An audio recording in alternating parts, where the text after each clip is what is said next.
Hi gang, and welcome to another update, and today we're going to talk further on the goal book. Not so much the goal book itself, but how you might use it. So when you look at our culture, what you'll see is that most of us have been trained in the approval by achievement syndrome. That simply means that we are expected to do more, be more, get more, have more, and life becomes a procession, a headlong rush towards gathering trinkets or symbols of achievement, cars, houses, boats, those kind of things.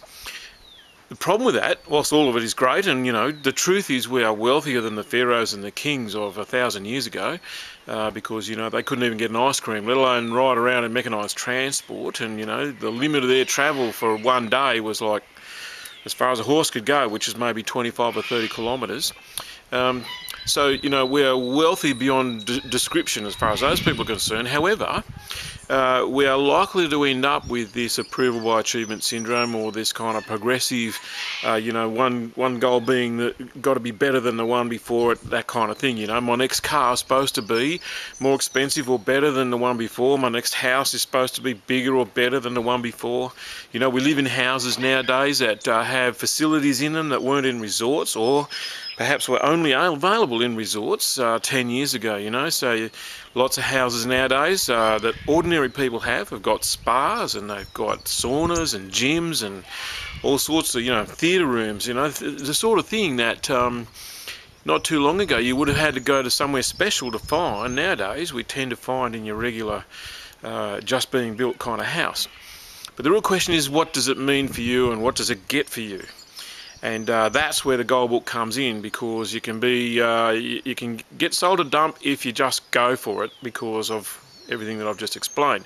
So rather than a headlong rush to achieve more, it's great for you to go away and think about what goals fit in with my values. In other words, I might want to build a new house, but what kind of a person am I going to be during that process? Will I take time off to connect with my family and my friends?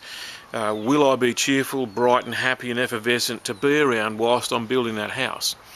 Right now you can see in the background the garden at my house, and we built this place 19 years ago, and we had a beautiful year building the house. There was no water, there was no electricity. We're on 250 acres out in the middle of the Australian bush. You'll notice the flies that turn up. And we had a fantastic time doing that, simply because we realised the process was more important than the result.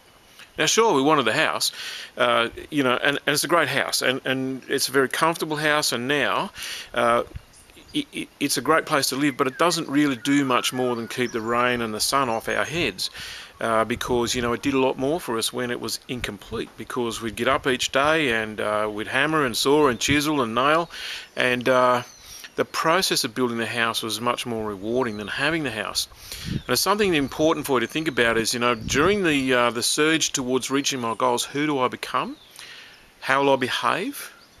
In what ways will I deal with problems that come up? Because inevitably they will. You can imagine building a house, for example, is a major thing. So sure, there's going to be upsets. There's going to be victories, all of those sort of things. But it might be a good idea to think, before we go too far with your goal book, about, if I'm going to lose some weight, for example, what kind of a person will I be during the weight loss process? Will I be bitchy and grumpy and a pain to be around? Will I be rude to people who can't get me the food that I want? Or will I be pleasant and happy, a great person to deal with during that process? And it's pretty much the same for anything. If you're looking at generating more income, then it's a pretty easy and a bit of a sucker punch to fall into the idea, well, if I'm going to go hard, then maybe I can be forgiven for being blunt or rude or whatever. But is that really going to serve you? Is that going to do for you what you want? Now, really, what I'm getting at here is that who you are in the pursuit of a goal remains with you forever, and who you become in the pursuit of a goal remains with you forever. But the goal itself might move on. I had a fancy car a while ago, and it was very important to me to get that car, and what I realised was that after a while it was just a car, but the urge to get it made me into someone that I didn't really want to be, and that I didn't really like, and that I didn't enjoy being with. And given that you've got to be with yourself all the time, the big question is, who will I become in the pursuit of the goal? How will I behave when I look back on this? In what way do I want to be able to recall the events so that I'm living according to my values. So really the message about your goal book is this: just don't fill it up with stuff. Think about what it is that you truly value. Think about living according to your values, and use a goal book to help you become a person of your word and live according to your values. As Tony Robbins says, the trick to happiness is finding your highest values and then spending your life living up to them. So values more important than goals or targets.